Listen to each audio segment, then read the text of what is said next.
Welcome back to another video with me, Onyx, and we are going to now progress with the mastering of Bashar's teachings. And so obviously we had to talk about a little bit more about those 5 laws and why they are so vital, and they're actually the whole structure of Bashar's teachings.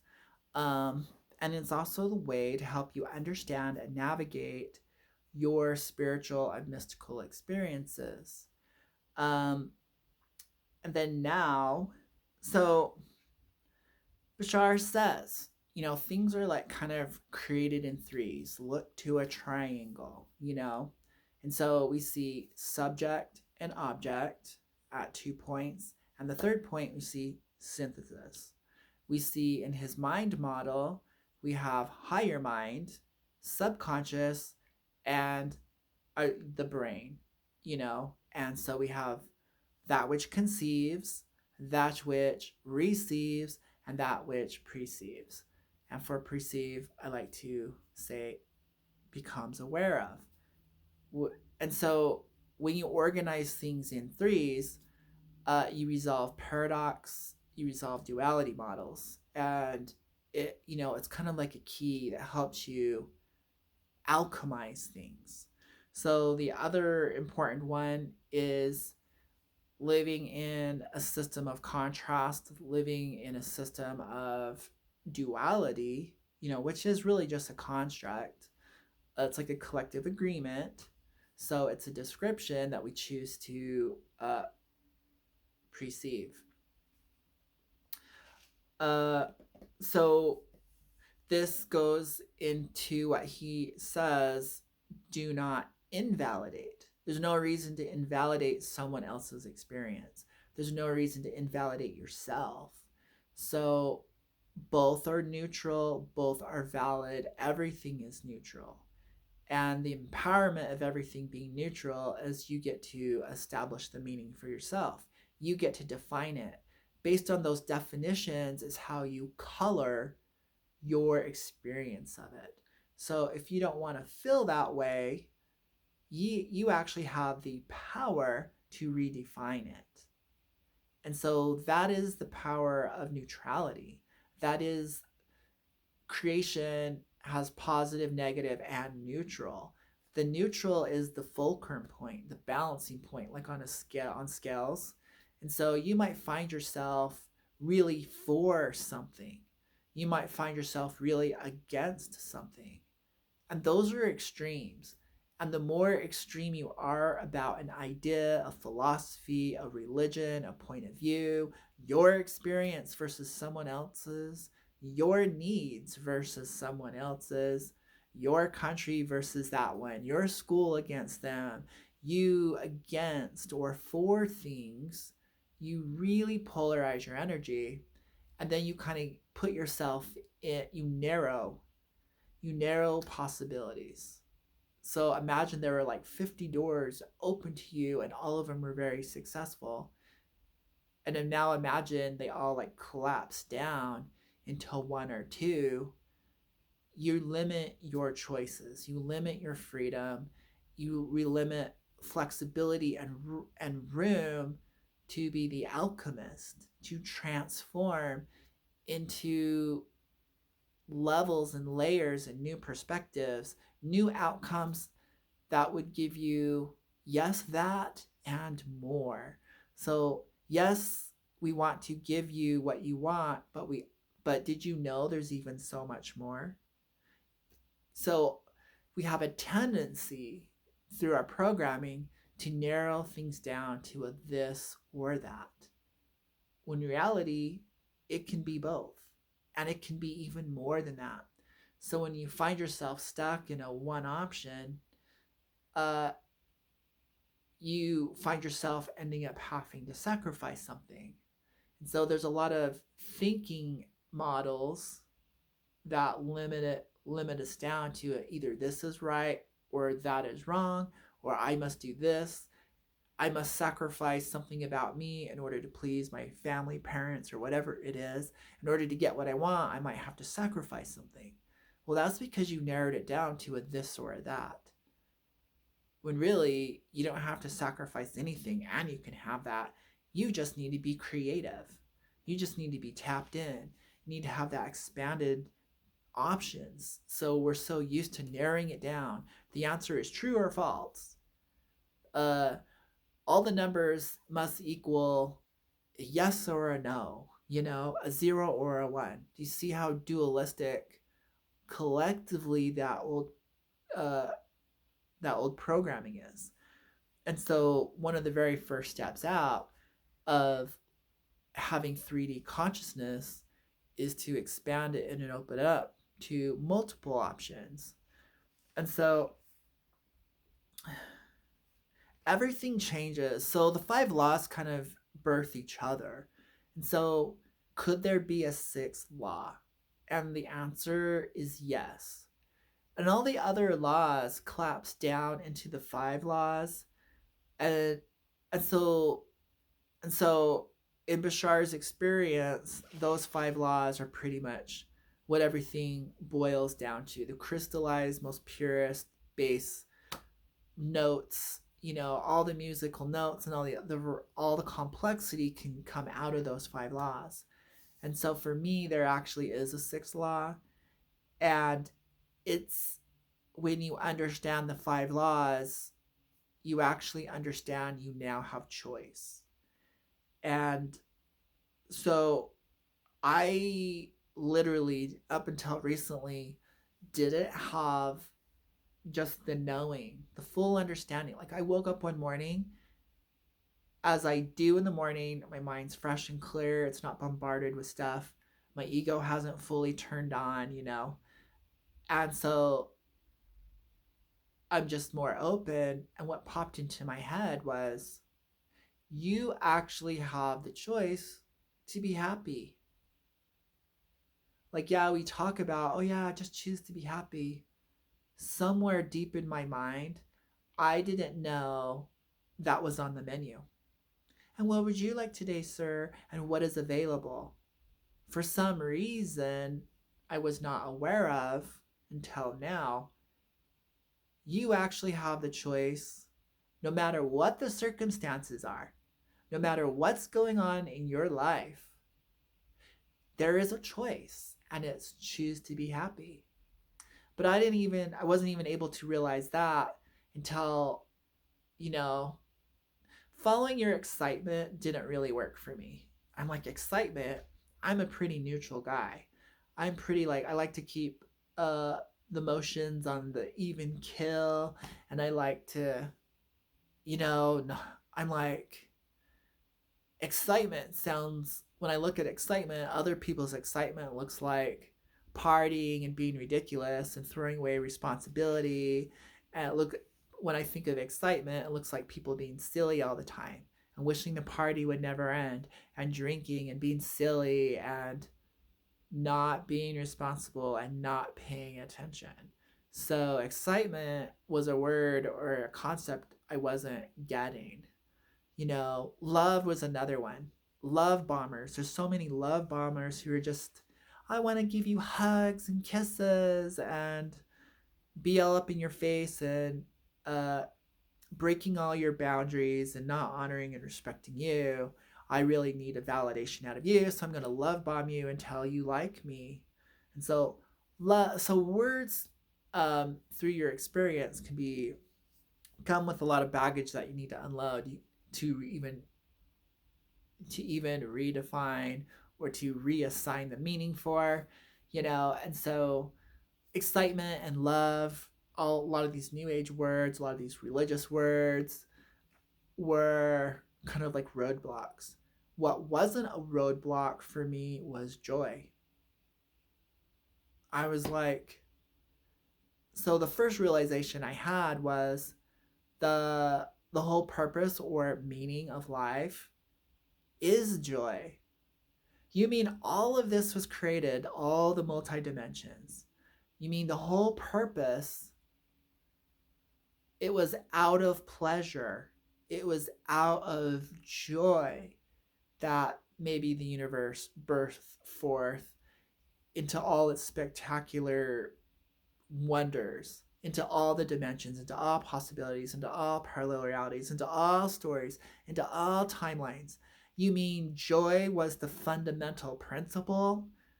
Joy itself could joy itself might be the other side of the coin of existence. So maybe the first law is joy, you know? So you can be creative and come up with your own laws, construct your own reality. But really I had to first have the realization, because it's really hard when you're really stuck and maybe you've experienced a very long life of negativity, where maybe you've unconsciously chosen to that or not. Who knows? But for me, the whole idea of it's okay to be happy, it's okay to experience pleasure, it's okay not to beat yourself up all the time and to struggle and to try so hard. The first realization was nature and life is doing all of this. Nature and life is saying, I'm creating a tree because it's a pleasure, it's a joy. I'm shining. The sun is saying, I'm shining today because I get joy out of it. I exist because there's joy. So joy became a really, really powerful word for me that kind of like helped me get out of psychological dumpster self beat up, looking at history and stories and blaming other people, to just, it literally broke a chain inside of me and like liberated something. I'm still me and I'm still pretty like even. I like to keep things on the down low currently, but I now understand. And, that could be a great, beautiful meditation to meditate on the rest of my life, on existence being birthed out of just joy, you know? So much for the science model of the Big Bang, or the tantric model of Shakti and Shiva. Yes, that can be, but there could be this other underlying hidden principle, joy. Wow. So then I came to the realization a few weeks later, then it showed up on my menu. Then I could perceive it. Then I could see it on the menu as an option that I can actually choose joy at it, no matter what the circumstance, no matter what the mirror. Doesn't matter what my checkbook says. It doesn't matter what's happening to my body. It doesn't matter if my relationships are working or not working. It doesn't matter if people are liking or judging me, or if I'm liking and judging myself. I can be like, you know what? There's a power. It was so empowering. And I can hit the joy button on the keyboard. I can type it in and upload the experience of joy, even as a sensation, so my mind could be dialed in.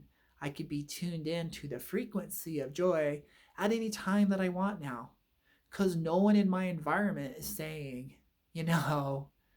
joy is a wonderful experience and you can experience it at any moment of your life. So the sixth principle for me is choice. You can't have choice unless you have change. You can't have change and option. You can't have it unless there's change. Unless, change actually kind of creates variety. So now we get into inclusiveness, which was the first principle of being. So, and then maybe being is joy. So being yourself, becoming whole, being complete, you're going to naturally feel the sensation of joy. Being in harmony with your higher mind and your mind, being in right relationship with the other, you're going to experience as positive. So I will experience as joy and pleasure. So how do I know when I'm in alignment? I'm probably going to be feeling the sensation of joy. And what does joy feel like? It feels like freedom. And what does it feel like? It feels like abundance, full of energy and life, plenty to share, plenty to give, and that expands your mind so it becomes inclusive. You see more options, you get excited, and you start participating in life. And pretty soon, you find yourself living high definition quality, being a multidimensional human being, getting the fullness out of life. So suddenly life becomes a garden, bursting with color. But now it can also bring you into a new kind of neutrality where the thorns and the weeds and the worms and the spiders all now add more to it. It's like it heightens the highlights. The shadows accentuate the highlights, and the highlights accentuate the shadows. And now you're living in high definition.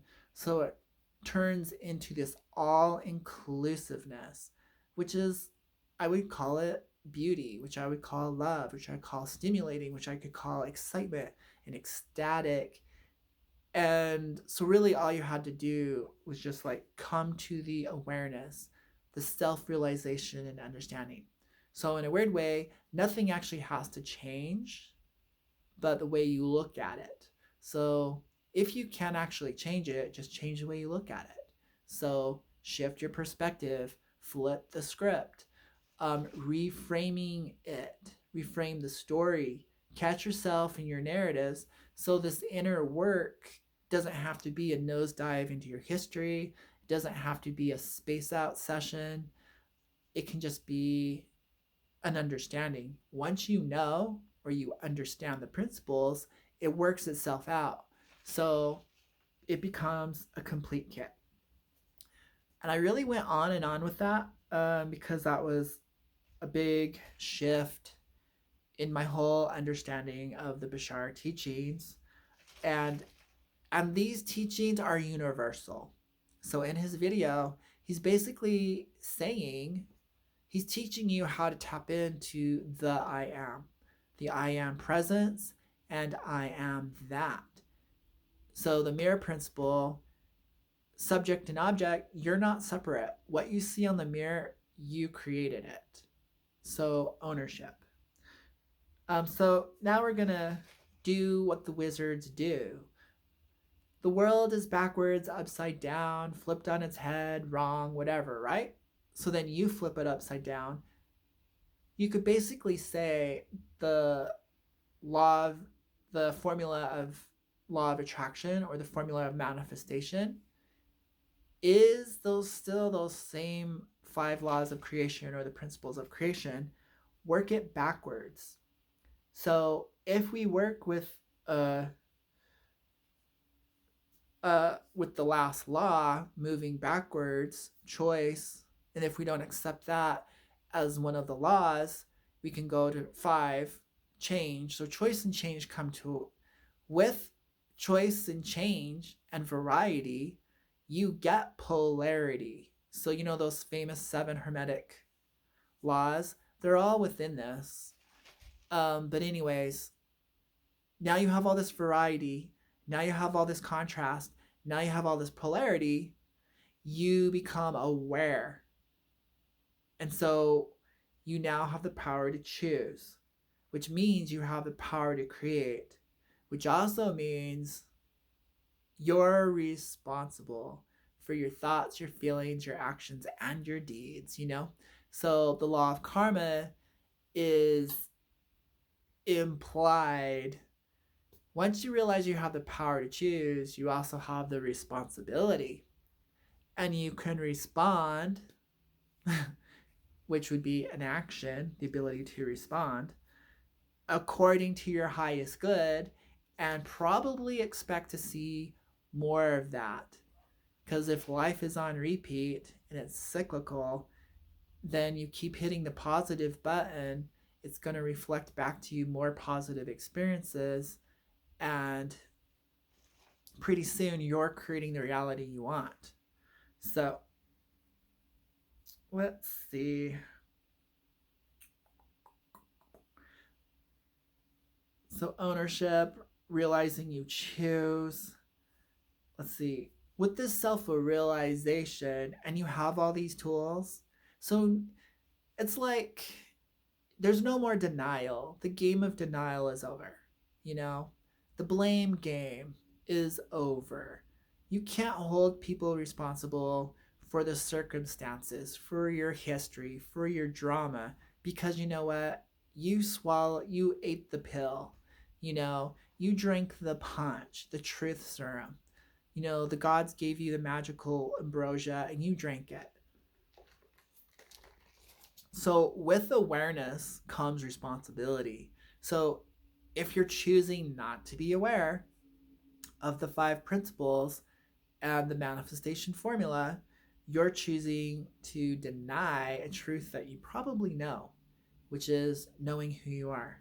So, you probably think you're getting something from blaming others, from holding them hostage in the blame game, in the it's your fault, in the duality game of right and wrong. I'm right, you're wrong. So use paradox to get yourself out of that. So paradox is the key that you get to take on your journey backwards and forwards. So going backwards actually propels you forward. Going forward can propel you backwards. So then we go into if you change the future, you change the past. If you change the past, you change the future, and it's all here now. Okay, moving on. Let's see. Realize I am choosing this. Okay, so with the power of choice, I like to say, now that I get to choose, when I choose things that best serve me, so then I can start asking myself the real question: how does this serve me? Is this truly serving me? Is my relationship serving me? Is the way I communicate in the relationship serving? Uh, are my actions serving my relationships? How I spend my time, is that serving me? Am I of service? Am I being served? So serve uh, became a really, really powerful download for me, understanding uh, into this whole thing. How am I being served? Okay, that doesn't feel good. So that's probably not a good idea. I don't need to overthink it. I don't need to channel it. I can probably just choose a better option. Okay, yeah, that feels better. On a physical level, that's more comforting. That's more stabilizing. That's more for now. Okay, now I feel energized. Now I I can, what's the next choice? How will it serve me? How am I being served? How am I serving others? How does this serve everyone? Probably being my authentic self, going after my passions will serve everyone the best. Instead of me trying to be a boss, to please my mom, to get the account, to please my dad. And so, what I'd really rather do is make YouTube videos. Okay, it's going to serve someone, and it's already serving me. And then it serves everyone, you know? So, okay, move on. So, within this moment of feeling stuck, within this moment of realizing you have the power to change, we now kind of transitioned out of the fifth principle, which is everything changes. When you feel stuck in life and you're sick of it and you're hating it, probably something needs to change. Thank heavens, thank source, whatever, that it's inevitable that things are going to change. Okay, so you got yourself covered. So with change, I still want to kind of lump in with power of awareness and the power of choice. Now we start really looking at it. How did I create this? How do I edit? Push pause. I feel stuck. Good. Isn't meditation stilling the body, stilling the mind, calming your emotions? So you can use paradox once again. Isn't it interesting that people, to get unstuck, must now get stuck, but this time in a positive way? Maybe I feel stuck. I need to be stuck. Open up and receive. Great. Now I downloaded the information. I stopped time. Wouldn't that be the ultimate stuckness? Stillness? Still the mind, still the emotions. Isn't that an empowering thing? Yes. So when we shift our perspective, play with paradox, now I feel connected to source. Now I feel connected to higher mind. Now I feel connected to my teammate up on the boat, because here I am down in the seaweed. Okay, getting lost, feeling crazy, having anxiety, having personality disorder, feeling, what do they call it? Disassociation, whatever it is. Hmm, I know what to do. Go have some joy. Okay. So, so we moved on to everything changed. Mirror principle 4. This is blaming others. This is projecting your own guilt, shame, and self hatred on others. I hate the world. I wish my mom did this or that. I wish my partner. I feel disappointed. I blame. I wish things would turn out differently. I wish they would say and do what I want. Control issues, blame, feeling guilty. That all stops when you understand the mirror principle. If something's going to change, I have to change me. If I change me, everything changes. The only one who ever needs to be responsible is me. And all I have to do is change definitions. All I have to do is relax. Let all these reflections in my life do and say what they want. So I allow them to be themselves. Through allowance, you automatically detach. Through allowance, you create freedom. Since you feel stuck in these situations and everyone controlling you and you wishing it to be different, you might as well just sit there, relax, open up, and allow, and let the understanding hit you.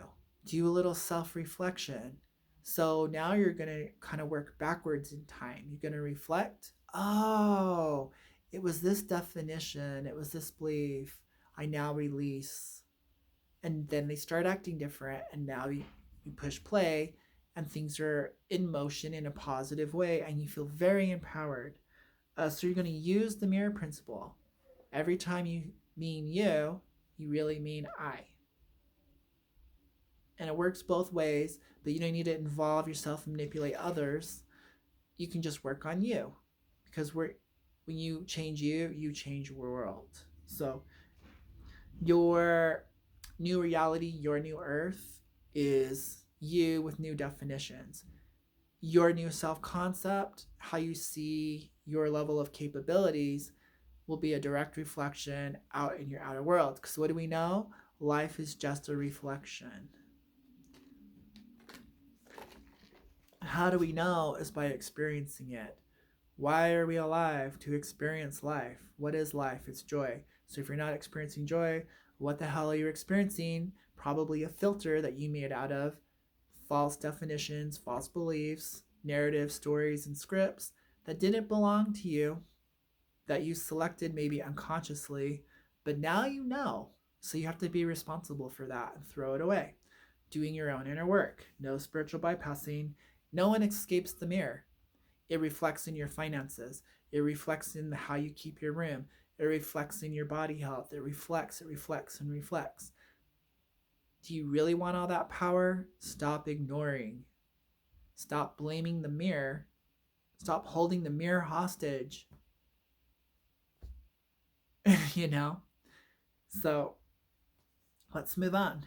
Power of now. All things are here now. Everything exists in the now. So we kind of like get realigned. You're only experiencing the moment. That means you have no right to blame the past. The past is dead. And also, you're not the past. And the more you hold on to that idea, the more you cycle around with the power of change and you loop it and you get stuck in a head loop. The more you analyze the past and feel the past and think the past, the more you're recreating it moment by moment by moment. Because there is no past, there's only now. So now you understand that, you know how to push pause, you know how to push play. And this is a real crucial point. In the now, everything becomes neutralized. These great big monsters now level down. Your poor self-worth, your lower than low, now levels up. And you flatten it out. You balance the scales. Now you can start to see clearly. Now you're getting realigned.